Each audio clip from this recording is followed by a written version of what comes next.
నమస్కారం వార్తలకు స్వాగతం. ముందుగా ముఖ్యాంశాలు.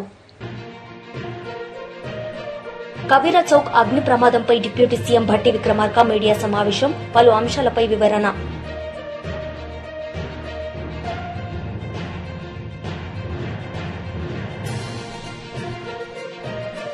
మాజీ మంత్రి అనిల్ కుమార్ యాదవ్ మీడియా సమావేశం, పలు అంశాలపై వివరణ.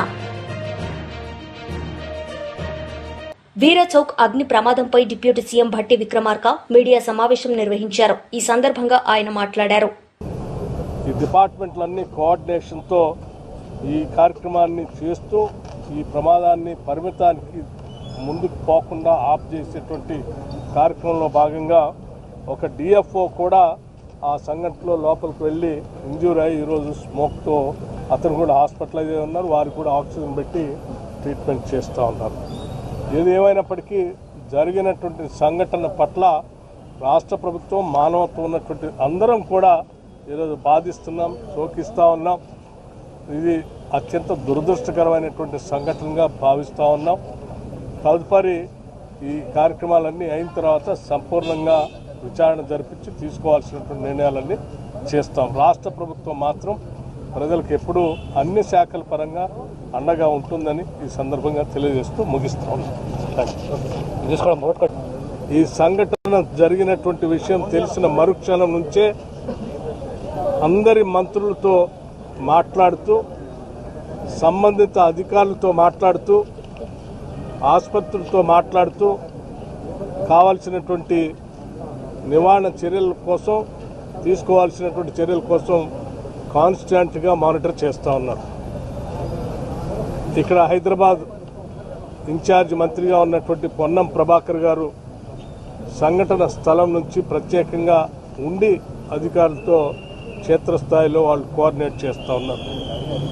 వైద్య ఆరోగ్య శాఖ మార్చులు శ్రీ దామోదర్ రాజనరసింహ గారు ఉదయం నుంచి ఇక్కడే హాస్పిటల్లో ఉండి క్షతగాత్రులకు జరిగినటువంటి సంఘటనపైన విచారం వ్యక్తపరుస్తూనే వాళ్ళకు కావాల్సినటువంటి అన్నీ కూడా దగ్గరుండి పర్యవేక్షణ చేస్తూ ఏర్పాటు చూస్తూ ఉన్నారు. అట్లాగే ముఖ్యమంత్రి గారు నాకు ప్రత్యేకంగా ఫోన్ చేసి సంఘటన స్థలానికి, హాస్పిటల్కి వెళ్ళి జరిగినటువంటి సంఘటన పైన తీవ్రమైనటువంటి విచారాన్ని రాష్ట్ర ప్రభుత్వం నుంచి వ్యక్తపరచడమే కాకుండా చనిపోయినటువంటి దురదృష్టవశాత్తు చనిపోయినటువంటి కుటుంబ సభ్యులకు సంబంధించి రాష్ట్ర ప్రభుత్వం తరఫు నుంచి ప్రగాఢమైనటువంటి సానుభూతిని, సంతాపాన్ని తెలియజేయటమే కాకుండా చనిపోయినటువంటి వ్యక్తులకు సంబంధించి రాష్ట్ర ప్రభుత్వం నుంచి ఒక్కొక్క మనిషికి సంబంధించి 5 లక్షల రూపాయల వరకు ఎక్స్గ్రేషియా కూడా ప్రకటించడానికి రాష్ట్ర ప్రభుత్వం నిర్ణయం చేసింది. సరే, వారి జీవితాలలో తిరిగి తీసుకొని రాలేం, కానీ సాధ్యమైనంత వరకు ఆ కుటుంబానికి ఎంతో కొంత వెసులుబాటు కల్పించడానికి ఈ 5 లక్షల రూపాయల ఎక్స్గ్రేషియా ఒక ఆర్థిక సహాయాన్ని ప్రభుత్వ పరంగా ప్రకటించడం జరిగిందని మీ ద్వారా తెలియజేస్తూ ఉన్నాను. ముఖ్యమంత్రి గారు ప్రత్యేకంగా కేబినెట్ సహచరులందరితో మాట్లాడి 5 లక్షల రూపాయలు ఎక్స్గ్రేషియాని ప్రకటించమని వారు స్పష్టంగా చెప్పినటువంటి సమాచారాన్ని మీ ద్వారా తెలియజేస్తూ ఉన్నాం. అలాగే సంఘటన జరిగిన మరుక్షణం నుంచే అటు ఫైర్ డిపార్ట్మెంట్ వారితో కానీ, లేకపోతే ఇతర సిటీ పోలీస్ కమిషనర్ వారితో కానీ, మున్సిపాలిటీ వాళ్ళతో కానీ, రెవెన్యూ డిపార్ట్మెంట్తో కానీ, హెల్త్ డిపార్ట్మెంట్తో కానీ నిత్యం మానిటరింగ్ చేస్తూ ఆ కుటుంబ సభ్యులతో కూడా ఫోన్లో ముఖ్యమంత్రి గారు పర్సనల్గా మాట్లాడటం జరిగింది. మంత్రులంతా దగ్గరుండి ఈ క్షేత్రస్థాయిలో కావాల్సిన ఏర్పాట్లు కూడా చేస్తూ ఉన్నారు. ఈ సంఘటన జరిగినటువంటి బహదూర్పురా తహసీల్ చార్మినార్ ప్రాంతంలో ఉన్నటువంటి గుల్జార్ హౌస్లో సరే, ఇది ఆ ప్రాథమికంగా అందిన సమాచారం ప్రకారం ఎన్ని గంటలకి ఉదయం పూట ఫైర్ యాక్సిడెంట్ లోపల షార్ట్ సర్క్యూట్ వలన జరిగినట్టుగా ప్రాథమిక సమాచారం ప్రకారం భావిస్తూ ఉన్నారు. ఆ బిల్డింగ్లో పడుకున్నటువంటి వాళ్ళు ఆ షార్ట్ సర్క్యూట్ వల్ల రేగినటువంటి మంటలతోనో పొగతోనో వాళ్ళు మరణించినట్టుగా ప్రాథమిక సమాచారం ద్వారా సంబంధిత అధికారులు ఇచ్చినటువంటి సమాచారం తెలియజేస్తూ ఉన్నారు.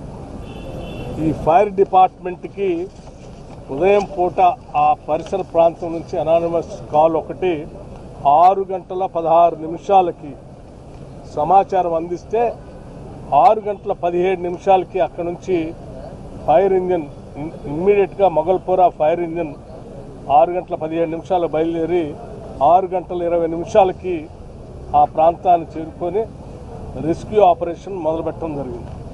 దీంట్లో దాదాపు 11 ఫైర్ ఇంజిన్లు వాడటం, అట్లాగే ఒక రోబోని కూడా డిపార్ట్మెంట్ పరంగా వాడారు. 70 మంది ఫైర్మెన్లు 17 మంది ఆఫీసర్లు దగ్గరుండి ఇంకా దాన్ని విస్తృతంగా స్ప్రెడ్ కాకుండా కంట్రోల్ చేస్తూ కాన్స్టెంట్గా మానిటర్ చేయడం వల్ల ఈ ప్రమాదం ఇంకా వ్యాప్తి చెందకుండా కంట్రోల్ చేయగలిగారు. ఈ డిపార్ట్మెంట్లన్నీ కోఆర్డినేషన్తో ఈ కార్యక్రమాన్ని చేస్తూ ఈ ప్రమాదాన్ని పరిమితానికి ముందుకు పోకుండా ఆఫ్ చేసేటువంటి కార్యక్రమంలో భాగంగా ఒక డిఎఫ్ఓ కూడా ఆ సంఘటనలో లోపలికి వెళ్ళి ఇంజ్యూర్ అయ్యి ఈరోజు స్మోక్తో అతను కూడా హాస్పిటలైజ్ అయి ఉన్నారు. వారికి కూడా ఆక్సిజన్ పెట్టి ట్రీట్మెంట్ చేస్తూ ఉన్నారు. ఏది ఏమైనప్పటికీ జరిగినటువంటి సంఘటన పట్ల రాష్ట్ర ప్రభుత్వం, మానవత్వం ఉన్నటువంటి అందరం కూడా ఈరోజు బాధిస్తున్నాం, శోకిస్తూ ఉన్నాం. ఇది అత్యంత దురదృష్టకరమైనటువంటి సంఘటనగా భావిస్తూ ఉన్నాం. తదుపరి ఈ కార్యక్రమాలన్నీ అయిన తర్వాత సంపూర్ణంగా విచారణ జరిపించి తీసుకోవాల్సినటువంటి నిర్ణయాలు. Professionals for election, one nation one election పై బీజేపీ నేతలు పాల్గొన్నారు. ఈ సందర్భంగా వారు మాట్లాడారు. మేజర్ జనరల్ శ్రీనివాసరావు గారు అండ్ मेरे साथी सांसद विश्वेश्वर रेड्डी गारू, పెద్దలు విజేంద్ర ప్రసాద్ గారు, రాజ్యసభ మెంబర్, శాసన మండలి సభ్యులు కొమరే గారు, పార్టీ సంఘటన మంత్రి చంద్రశేఖర్ జీ, ఫార్మర్ మినిస్టర్స్ కృష్ణ యాదవ్ గారు, శశిధర్ రెడ్డి గారు, ఈ కార్యక్రమంలో పాల్గొంటున్నటువంటి హైదరాబాద్ నగరానికి సంబంధించినటువంటి ప్రముఖులు, విద్యావంతులు, మేధావులు, అడ్వకేట్లు, డాక్టర్లు, ఐటీ ప్రొఫెషనల్స్, ఇతర పెద్దలందరికీ కూడా మరొకసారి ఈ కార్యక్రమం సందర్భంగా నేను కృతజ్ఞత తెలియజేస్తా ఉన్నాను. ఇంతకుముందే రామచంద్రరావు గారు మాట అన్నారు. ఈరోజు మన దేశము స్వాతంత్రం వచ్చి 75 సంవత్సరాలు పూర్తయిపోయి ఇప్పుడు 77వ సంవత్సరంలో ఉన్నాం. కానీ మనకి ఇప్పటి వరకు కూడా ఇంకా అనేక రకాల విధానాలు బ్రిటిష్ వాళ్ళు వదిలిపెట్టినటువంటి మరి పద్ధతిలోనే మనం కొనసాగుతా ఉన్నాం. ఇంకా అనేక మార్పులు చేయాల్సినటువంటి అవసరం ఉంది. ప్రధానమంత్రి గారు పదే పదే మంత్రులకు చెప్తారు, పాత చట్టాలు ఏమున్నాయో బ్రిటిష్ వాళ్ళ హయాంలో ఉన్నటువంటి చట్టాలన్నింటినీ కూడా మార్చాలి. ఇప్పుడు ఉన్నటువంటి వర్తమాన రాజకీయ, సామాజిక, ఆర్థిక పరిస్థితులకు అనుగుణంగా మనం చట్టాలు మార్చుకోవాలని పదే మంది వారు చెప్తుంటారు. దానికి అనుకూలంగా అనేకమైన మార్చుకున్నాం. దురదృష్టం ఏంటంటే ఏవైతే దేశానికి అవసరమైనటువంటి విధానాలు ఈరోజు కావాలో వాటన్నిటిలో కూడా ప్రతిసారి మనకు అడ్డం పడేటువంటి ప్రయత్నం జరుగుతూ ఉంది. ఇది మంచిది కాదు. అందుకే ఈరోజు ప్రజల మధ్యకు వెళ్ళాలి. మన ప్రధానమంత్రి గారు చెప్పారు, ప్రజల మధ్యకు వెళ్ళి వన్ నేషన్ వన్ ఎలక్షన్ విషయంలో ప్రజలను చైతన్యం చేయాలి. ప్రజల ద్వారా రాజకీయ పార్టీల మీద, విశ్లేషకుల మీద ఒత్తిడి రావాల్సినటువంటి అవసరం ఉంది. ఇది ఒక ప్రజా ఉద్యమంగా రావాలి. నాకు తెలుసు, ఎక్కడ ఉత్తరప్రదేశ్ ఎలక్షన్స్ అవుతుంటే ప్రతిరోజు 1 మంత్ హైదరాబాద్లో ఉన్నటువంటి తెలుగు ఛానల్స్ అన్ని రివ్యూ చేస్తాయి. ఎక్కడో ఢిల్లీ ఎలక్షన్ అవుతుంటే హైదరాబాద్లో ఉన్నటువంటి ఛానల్స్ అన్ని రివ్యూ చేస్తూ ఉంటాయి. ఏ ఇంట్లో కూర్చున్నా, ఏ రచ్చబండ మీద కూర్చున్నా యూపీ ఎలక్షన్ ఎట్లా ఉన్నది, ఢిల్లీ ఎలక్షన్ ఎక్కడ ఉన్నది, కేజ్రీవాల్ వస్తాడా పీక్తాడా, ఇదే విషయం. ప్రతిసారి ఎన్ని మ్యాన్ అవర్స్ వేస్ట్ అయితే ఆలోచన చేయండి. ఎంత మ్యాన్ అవర్స్. ఈరోజు ఒకసారి ఎలక్షన్ అయిపోతే, ఈరోజు ప్రధానమంత్రి గారు ప్రతి 3 నెలలకు ఒక రాష్ట్రానికి ఎలక్షన్స్కి వెళ్ళాలి. మనకు చూడండి, మనకు 2023లో అసెంబ్లీ ఎలక్షన్స్ అయినాయి, 2024లో పార్లమెంట్ ఎలక్షన్స్ అయినాయి, 2025లో ఎమ్మెల్సీ ఎలక్షన్స్ అయినాయి, మళ్ళీ ఇప్పుడు లోకల్ బాడీ ఎలక్షన్స్ ఉన్నాయి, మున్సిపల్ ఎలక్షన్స్ ఉన్నాయి, మన కార్పొరేషన్ ఎలక్షన్స్ ఉన్నాయి. నేను నా గురించి చెప్తాను. 2024 ఎలక్షన్స్ అయ్యగానే నన్ను జమ్మూ కాశ్మీర్ పంపించారు. 3 నెలలు అక్కడ ఉన్నాను ఎలక్షన్స్ ఇన్ఛార్జిగా. తర్వాత మహారాష్ట్ర ఎలక్షన్స్కి వెళ్ళమన్నారు, మహారాష్ట్ర ఎలక్షన్స్కి వెళ్ళాను. ఢిల్లీ ఎలక్షన్స్కి వెళ్ళమన్నారు, ఢిల్లీ ఎలక్షన్స్కి వెళ్ళాను. ఇక ఎక్కడ మేము మంత్రివర్గం ఇక్కడ పనిచేస్తాము, రాజకీయ పార్టీ కార్యకర్తలు ఎక్కడ ఉంటాం ఆలోచించేయండి. అందుకే ఒకటి మనవి చేస్తా ఉన్నాను, ఏదైనా ఈ దేశంలో మార్పు రావాలంటే ఆ మార్పు ఈరోజు స్పష్టంగా నరేంద్ర మోడీ గారి నేతృత్వంలోనే మార్పు వస్తుంది. అది జిఎస్టీ తీసుకున్నా, లేకపోతే డిజిటల్ ట్రాన్సాక్షన్ తీసుకున్నా, ఆర్టికల్ 370 తీసుకున్నా, రావణ కాన్స్టిట్యూషన్ లాగా 75 సంవత్సరాల పాటు జమ్మూ కాశ్మీర్ను తగలబెట్టారు. 46,000 మంది చనిపోయారు. కానీ ఓటు బ్యాంక్ పాలిటిక్స్, ఆర్టికల్ 370 తీసేసిన తర్వాత ఈరోజు జమ్మూ కాశ్మీర్ పరిస్థితి చూడొచ్చు. త్రిపుల్ తలాక్ మిత్రులు రామచంద్ర గారు ఇప్పుడే చెప్పారు. సుప్రీంకోర్టు చెప్పినా కూడా త్రిపుల్ తలాక్ మార్చలే, ఎందుకంటే ఓట్లు పోతాయి. ఓట్లకు త్రిపుల్ తలాక్ సంబంధం లేదు. ఈ దేశంలో 10 కోట్ల మంది ముస్లిం మహిళలు ఉన్నారు. ఆ మహిళలకు సంబంధించినటువంటి హక్కుల గురించి ఆలోచన చేయలేదు, వాళ్ళ అధికారాల గురించి ఆలోచన చేయలేదు. డాక్టర్ బాబాసాహెబ్ అంబేద్కర్ ఈ దేశంలో ఉన్నటువంటి పౌరులకు ఇచ్చినటువంటి హక్కుల గురించి ఆలోచన చేయకుండా త్రిపుల్ తలాక్ కొనసాగించారు. ఓట్ల కోసం అనేక సంవత్సరాల పాటు మార్చింది ధైర్యంగా నరేంద్ర మోడీ గారు మనం చేస్తా ఉన్నాం. అంతేకాదు, సిటిజన్ అమెండ్మెంట్ యాక్ట్ కావచ్చు, లేక న్యూ క్రిమినల్ యాక్ట్ కావచ్చు, ఈ దేశంలో అనేక రకాలుగా ఏదైనా మనకు తెలుసు. ఈ దేశంలో ఏముండేది, ఎక్కడ చూసినా ఉగ్రవాద కార్యక్రమాలు, పాకిస్తాన్ ఐఎస్ఐ కార్యక్రమాలు. మన హైదరాబాద్లో కూడా పాకిస్తాన్ ఐఎస్ఐ ఎంత యాక్టివ్గా ఉండేది. ఎందుకు ఈరోజు నరేంద్ర మోడీ గారు వచ్చిన తర్వాత ఈరోజు కనిపించడం లేదు, కనుమరుగైంది? ఈరోజు నరేంద్ర మోడీ గారు వచ్చిన తర్వాత ఎందుకు ఈరోజు మార్పు కనిపిస్తా ఉంది? కాసు మహేష్ రెడ్డి మీడియా సమావేశం నిర్వహించారు. ఈ సందర్భంగా ఆయన మాట్లాడారు. బహుశా 1955-56 నుంచి 2024 వరకు సుమారు 69 సంవత్సరాల్లో ప్రభుత్వాలు వచ్చినాయి. పైన ముఖ్యమంత్రులు ఉండేవాళ్ళు, ఎవరి పని వాళ్ళు చేసుకున్నారు, గెలిచారు, ఓడారు. ఎక్కడో గ్రామ లెవెల్లో గొడవలు ఉండేవి. కానీ ఇప్పుడు 2024 నుంచి మీరు గమనిస్తే ప్రతిపక్ష నాయకుడిని అనకదొక్కాలి. ప్రతిపక్ష పార్టీలోని సోషల్ మీడియా వాళ్ళు కావచ్చు, నాయకులు కావచ్చు, ఎమ్మెల్యేలు, మాజీ మంత్రులు, ఎవరైనా మాజీ ఎంపీలు, లేదు ఇప్పుడున్న ఎంపీలు కావచ్చు, ఎమ్మెల్యేలు కావచ్చు, అక్రమ కేసులు పెట్టడం, అక్రమంగా వాళ్ళని జైళ్ళకు పంపించడం, చివరకు ఐఏఎస్ ఐపీఎస్ని కూడా రిటైర్ అయిన వాళ్ళు కావచ్చు, ఇప్పుడు పనిచేస్తున్న వాళ్ళు సస్పెండ్ చేసి వాళ్ళ మీద కేసులు పెట్టి అనగదొక్కాలి. ఎట్టుందంటే వాళ్ళకు అవకాశం ఇచ్చింది తెలుగుదేశం పార్టీకి, చంద్రబాబు నాయుడు గారికి, లేదు జనసేన బీజేపీకి ఒక అవకాశం ఇచ్చారు జనం. మీరు ఇచ్చిన హామీలు నిలబెట్టుకోండి, ఎవరూ దానికేమో అడ్డం తగలట్లేదు. వైఎస్ఆర్సీపీ పార్టీ కావచ్చు, జగన్మోహన్ రెడ్డి గారు కావచ్చు, ఇంకా చేయమని మేము డిమాండ్ చేస్తున్నాం. బాబు మీరు ఇచ్చిన హామీ నిలబెట్టుకోండి, ప్రజలకి న్యాయం చేయమని అడుగుతున్నాం.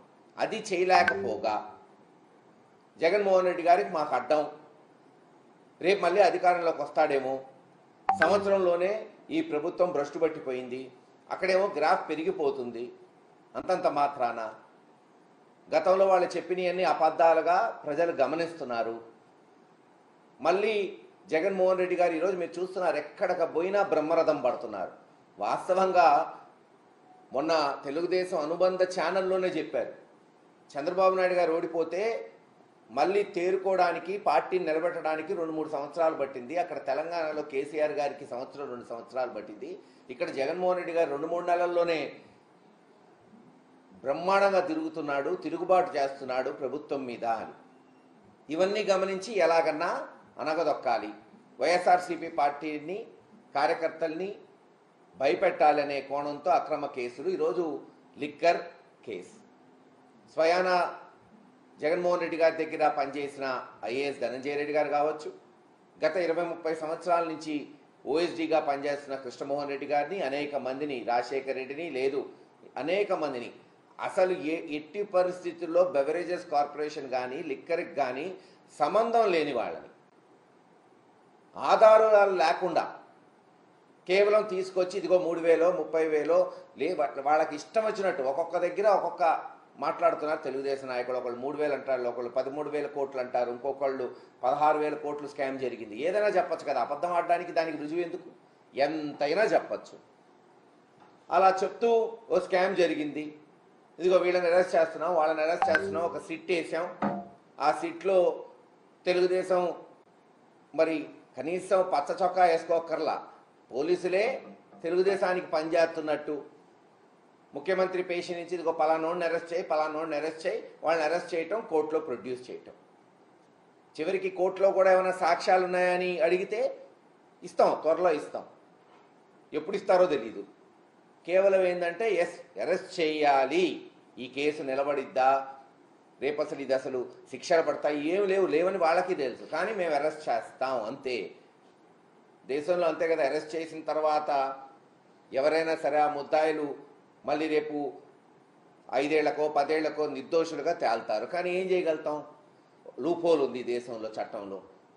అలా ఈరోజు జగన్మోహన్ రెడ్డి గారిని వాళ్ళ సొంత మనుషుల్ని అరెస్ట్ చేయటం, ఇంకో కొంతమంది ఛానళ్ళు జగన్మోహన్ రెడ్డి గారిని కూడా అరెస్ట్ చేసేస్తాం, బిగ్ బాస్ వరకు వెళ్ళిపోతాం, తాడేపల్లి వరకు వెళ్తాం. గతంలో కూడా ఇదే జరిగింది. ఒకసారి మన జ్ఞాపక శక్తిని ఒక 10-15 సంవత్సరాలు వెనక్కి తీసుకురండి. 2010వ సంవత్సరంలో కూడా ఆ రోజు కాంగ్రెస్ పార్టీ, మేము కూడా ఆ రోజు ఆ పార్టీలోనే ఉన్నాం, ఎంతో పదిలంగా ఉంది రాష్ట్రంలో, 40% ఓటు బ్యాంక్, 40-40%తో. జగన్మోహన్ రెడ్డి గారు తన సొంత పార్టీ పెట్టుకుంటే చిలక్కి చెప్పినట్టు చెప్పారు కాసు కృష్ణారెడ్డి గారు, వాళ్ళు ఎవరి ఇష్టం వాళ్ళు ప్రజాస్వామ్యంలో అక్రమంగా కేసులు పెట్టద్దు అని. విన్నారా? ఇలా ఏం జరిగింది? 40% ఓటు చేరున్న కాంగ్రెస్ పార్టీ 2% వచ్చింది ఆంధ్ర రాష్ట్రంలో. అక్రమంగా జగన్మోహన్ రెడ్డి గారిని అరెస్ట్ చేసి అక్రమంగా జైల్లో పెట్టి బీఆర్ఎస్ లీడర్ మీడియా సమావేశం నిర్వహించారు. ఈ సందర్భంగా ఆయన మాట్లాడారు. లాస్లో ఉన్నప్పుడు ఏంటంటే హైదరాబాద్ యొక్క కారిడార్స్ అన్ని కూడా పెంచాలి, ఈస్ట్ వెస్ట్ సౌత్ నార్త్. గతంలో మాజీ ముఖ్యమంత్రి గారు కేసీఆర్ గారు ఎయిర్పోర్ట్కు కనెక్టివిటీ ఖరారు చేసినట్లు హయత్ నగర్ వరకు చేసిన, ఇంకా ఎన్నో రకాలుగా కారిడార్స్ పెంచి అక్కడ ప్రయాణికులను కూడా మెట్రో రైలుకు అందుబాటులో చర్య తీసుకున్నారు. ఉదాహరణకు మా ఎల్బీ నగర్ మెట్రో రైలు వల్ల చాలా ఉపయోగపడుతుంది. కాబట్టి అటువంటి కారిడార్స్ని పెంచేసి ప్రయాణికులు ఎక్కువ వచ్చే విధంగా చర్యలు తీసుకోవాలి. కానీ ఉన్న మెట్రో రైలు ప్రయాణికుల మీద ఛార్జీల మోత మోగిస్తే రేపు ప్రజలకు కష్టమవుతుంది. కొద్ది కాలం మోయాల్సిన తప్పదు. ఇప్పుడు ఇతర దేశాలలో అన్నింటిలో కూడా ప్రజా రవాణా మీద ప్రభుత్వాలు సబ్సిడీ ఇచ్చుకుంటూ నడిపిస్తున్నాయి. మనం విశ్వనగరంగా మనకి ఎదగాలంటే ఏంటంటే మన ప్రయాణికులు కూడా మనం సబ్సిడీ ఇచ్చుకుంటూ నడిపించుకుంటూ దాన్ని మెల్లిగా పైకి తీసుకుపోవాల్సిన అవసరం ఉంటుంది. ఇప్పటికే హైదరాబాద్ పరిస్థితి అంతా కూడా నెగిటివ్ వాతావరణం తయారైపోయి హైదరాబాద్లో ఒక వ్యాపారం కూడా నడుస్తలేదు, ఏ రంగం కూడా హైదరాబాద్లో పురోగతి సాధిస్తలేదు. కాబట్టి ఇప్పుడున్న పరిస్థితుల్లో మెట్రో రైలు యొక్క పెంపుని పునరాలోచించి వెనక్కి తీసుకోవాలని కోరుతున్నాం.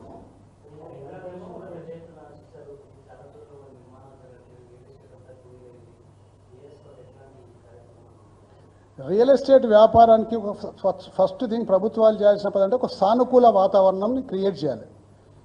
దురదృష్టవశాత్తు ఇక్కడ సానుకూల వాతావరణం క్రియేట్ చేయకుండా ఒక ప్రతికూల వాతావరణం క్రియేట్ చేసే వరకు కొనుగోలుదారులంతా కూడా భయభ్రాంతులపై కొనాలనుకునే వాళ్ళు కొనుక్కుంటలేరు. కొన్న వాళ్ళందరూ కూడా మాకు క్లియరెన్స్ తీసుకొస్తే తీసుకుంటామని చెప్పడం వల్ల రియల్ ఎస్టేట్ వ్యాపారం అంతా కూడా పడిపోయింది. రియల్ ఎస్టేట్ వ్యాపారం ఒక వ్యాపారం ఎటువంటి వ్యాపారం అంటే ఒక ప్లంబరు, ఒక మన ఎలక్ట్రీషియను, ఒక మేస్త్రి, ఒక సెంటరింగ్ కొట్టటైనా, సిమెంట్ అమ్మటైనా, స్టీల్ అమ్మటైనా, కంకర అమ్మటైనా, ఇన్ని రకాల వ్యాపారాలు దాంట్లో ఇమిడి ఉంటాయి. కాబట్టి ఈ రంగం కుదేరైతే ఇంత మంది మీద ప్రభావం పడుతుంది. తద్వారా రిజిస్ట్రేషన్ల ఆదాయం తగ్గుతుంది. తద్వారా రాష్ట్రం యొక్క రాష్ట్రం తిరోగమనంలోకి పోతుంది. ఇప్పుడు మీరు అందరూ కూడా చూస్తే రిజిస్ట్రేషన్లు ఎంత తగ్గిపోయిన సంగతి గత ఒక సంవత్సర కాలంగా తీసుకుంటే ప్రతి నెల 200 కోట్ల నుంచి దాదాపు 2000 కోట్ల దాకా ఇప్పటివరకు ఒక సంవత్సరంలో డెఫిషియట్ కనిపిస్తుంది. మరి అదే కేసీఆర్ గారు ఉన్నప్పుడు హైదరాబాద్ రియల్ ఎస్టేట్ రంగం చాలా బ్రహ్మాండంగా నడిచింది, చాలా బ్రహ్మాండంగా నడిచింది. ఈరోజు గ్రామాలలో కూడా భూముల ధరలు దాదాపు 40% పడిపోయి వాళ్ళకి అవసరం ఉన్న వాళ్ళు బిడ్డ పెళ్లిళ్ళు పెట్టుకునే వాళ్ళు లేకపోతే పిల్లల చదువు కోసం అడ్డీకి పావుసేరి అమ్ముకునే పరిస్థితి ఏర్పడింది. ఇదంతా కూడా ప్రభుత్వం తీసుకున్న చర్యల మీద ఆధారపడి ఉంటుంది. ప్రభుత్వం అటువంటి చర్యలు తీసుకుంది కాబట్టి ఇలా ఈ రంగం మొత్తం కుదేలైంది. మాజీ మంత్రి అనిల్ కుమార్ యాదవ్ మీడియా సమావేశం నిర్వహించారు. ఈ సందర్భంగా ఆయన మాట్లాడారు. విధంగా హరాస్ చేయటం, ఐపీఎస్ ఐఏఎస్లు అనే తేడా లేకుండా ఈరోజు ఈ రాష్ట్రంలో మనందరం కూడా చూస్తా ఉన్నాం.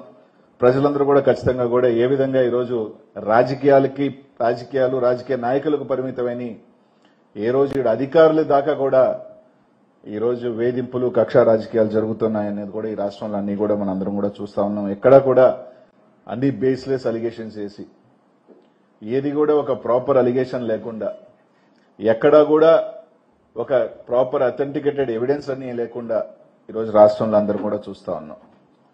ప్రజలందరూ కూడా ఈరోజు ఇప్పటికే ఎందుకు అధికారం ఇచ్చాం వీళ్ళకి, కేవలం కక్ష రాజకీయాల కోసమేనా, రెడ్ బుక్ రాజ్యాంగం కోసమా ప్రజలందరూ కూడా ఆలోచన చేస్తా ఉన్నారు. ఈరోజు ఒక పక్కేమో అక్కడేమో గతంలో ఇలా జరిగింది అలా జరిగింది అని చెప్పి కక్ష రాజకీయాలు చేస్తా ఉన్నారు. గతంలో నేను 2 వారాల క్రితం నెల్లూరులో ఒక ప్రెస్ మీట్ పెట్టి ముఖ్యంగా నెల్లూరు జిల్లాలో మైనింగ్ సంబంధించి ఎంతమంది ఇబ్బంది పడుతున్నారు, బేసిక్గా ఎన్ని వేల మంది ఉపాధి కోల్పోయారు, ఎన్ని వేల కుటుంబాలు రోడ్ల మీద పడిపోయినాయి, ఎవరి ఆశ వల్ల ఎవరి దురాశ వల్ల ఇదంతా జరుగుతుంది అనేది అదే మా నాయకుల మీదకి వచ్చే తలకే సంబంధం లేని ఒక కేసు పెట్టారు. ఈ విధంగా చేస్తున్న వాళ్ళ మీద మీరు ఎందుకు కేసులు పెట్టకూడదు అని చెప్పి మాట్లాడటం జరిగింది. ఆ రోజు కొన్ని ఆధారాలు కూడా ఎవరు కంపెనీ పెట్టారు, ఏ కంపెనీ చేస్తుంది అన్నీ కూడా ఆ రోజు చెప్పడం కూడా జరిగింది. ఆ రోజు నేను చెప్పిన తర్వాత కొంతమంది ప్రెస్ మీట్ పెట్టారు. తర్వాత ప్రెస్ మీట్ పెట్టి నేను వారం రోజుల లోపల మీరు కానీ ఎన్ని కానీ లేకపోతే మళ్ళీ కూడా నేను ముందుకు వస్తానని చెప్పాను. 2 వారాల తర్వాత 14 రోజుల తర్వాత ఈరోజు మళ్ళీ నేను ప్రెస్ మీట్ పెడతా ఉన్నాను. కనీసం నేను చెప్పిన తర్వాత అయినా ఎంతో కొంత చలనం వచ్చి కనీసం మానవీయ కోణంలో, సరే వాళ్ళు సిండికేట్ నడుపుతున్నారా కార్టెల్ నడుపుతారా ఇవన్నీ పక్కన పెడితే కొన్ని వేల కుటుంబాలు రోడ్ల మీద పడుతున్నాయి, వాళ్ళ ఉపాధి కోల్పోతున్నారు, వాళ్ళు ఇబ్బందులకు గురవుతున్నారన్న మానవీయ కోణంలో అయినా ఒక ఆలోచన చేస్తారని అంటే కనీసం ఒక్క అడుగు కూడా ముందుకు వేసిన దాఖలాలు లేవు. ఈరోజు ప్రజలందరికీ కూడా ఒకటే చెప్పదలుచుకున్నాను, ఏది చెప్పినా కూడా ఆధారాలతో, మొన్న చెప్పిన ఆధారాలు ఈరోజు చూపించినా కూడా మొన్న చెప్పిన దానికి ఎక్కడా కూడా స్పష్టమైన వివరణ అయితే రాలా. అంటే నేను చెప్పిన వ్యక్తి ఆయన దైవాంశ సంభూతుడు, ఆయన మీదే ఉన్న మాట్లాడితే ఆయన ఎప్పుడూ ప్రెస్ మాట్లాడు కాబట్టి ఆయన తరపున వకాల్తా పుచ్చుకునే వాళ్ళు వేద రవిచంద్ర గారు ప్రెస్ మీట్ పెట్టుకుని మాట్లాడారు. ఆయన ఈసారి మళ్ళీ ఆయనే మాట్లాడతాడా లేకపోతే ఆ దైవాంశ సంభూతుడే మాట్లాడతాడా? ఈరోజు ఒకటి అడుగుతా ఉన్నాను, వేమిరెడ్డి ప్రభాకర్ రెడ్డి గారు ఒక కంపెనీ పెట్టి ఆయనే చేసుకోవాలి, ఇంకెవరూ చేసుకునే విధంగా లేదు, లేకపోతే మైన్లు ఓపెన్ చేయము అని నేను మాట్లాడి కొన్ని ఇది చెప్పిన తర్వాత కొంతమంది చేత పాపం ఒక 10 మంది చేత మేమంతా సంతోషంగా ఉన్నాం, మేమంతా బాగున్నాం. వార్తలు ముగించే ముందు ముఖ్యాంశాలు మరోసారి. కబీరా చౌక్ అగ్ని ప్రమాదంపై deputy CM Bhatti Vikramarka media సమావేశం, పలు అంశాలపై వివరణ.